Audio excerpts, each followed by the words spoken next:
विपक्षी गठबंधन अभी सीटों सहित कई मामलों पर आपस में ही उलझा हुआ है। उलझन इतनी कि कब कौन गठबंधन छोड़कर निकल जाए इसका अंदाजा किसी को नहीं।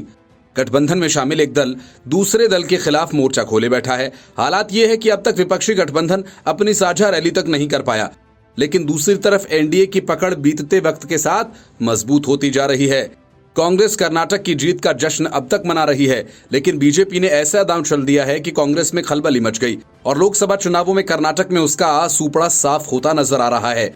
असल में इस बात का अंदाजा तो सभी को था, लेकिन गृहमंत्री अमित शाह और कुमारस्वामी के बीच हुई मुलाकात के बाद बीजेपी के राष्ट्रीय अध्यक्ष जेपी नड्डा ने जेडीएस के एनडीए में शामिल होने का ऐलान कर दिया। जेपी नड्डा के इस ऐलान के बाद कांग्रेस में खलबली मच गई। अमित शाह से उनके आवास पर जनता दल सेक्युलर के नेता एचडी कुमारस्वामी को मुलाकात करने के बाद इस दौरान बीजेपी अध्यक्ष जेपी नड्डा भी वहां मौजूद रहे। तीनों नेताओं के बीच लोकसभा चुनाव को देखते हुए कर्नाटक की सीट शेयरिंग को लेकर चर्चा हुई। मीटिंग के बाद बीजेपी अध्यक्ष जेपी नड्डा ने कहा कि जेडीएस राष्ट्रीय जनतांत्रिक गठबंधन में शामिल हो गई है। उन्होंने सोशल मीडिया एक्स पर लिखा कि कर्नाटक के पूर्व सीएम और जेडीएस नेता एचडी कुमारस्वामी से गृहमंत्री अमित शाह की मौजूदगी में मुलाकात हुई थी।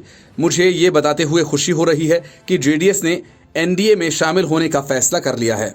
नड्डा ने आगे कहा कि हम एनडीए में उसका तहे दिल से स्वागत करते हैं। ये एनडीए और प्रधानमंत्री नरेंद्र मोदी के दृष्टिकोण नए इंडिया, मजबूत भारत और मजबूत करेगा। उन्होंने मुलाकात की फोटो भी शेयर की और इस समय कर्नाटक में कांग्रेस की सरकार है। इसी साल मई में हुए विधानसभा चुनाव में कांग्रेस को 135 सीटों पर जीत मिली थी। वहीं बीजेपी को सत्ता से हाथ धोना पड़ा था। बीजेपी को 66 और जेडीएस को 19 सीटों पर जीत हासिल हुई है। ऐसे में लोकसभा चुनाव के मद्देनजर यह गठबंधन अहम माना जा रहा है। बीजेपी ने 2019 के लोकसभा चुनाव में कर्नाटक में 25 सीटें जीती थी। वहीं कांग्रेस और जेडीएस ने एक सीट जीती थी। राज्य में लोकसभा की कुल 28 सीटें हैं। Bureau report, news of India.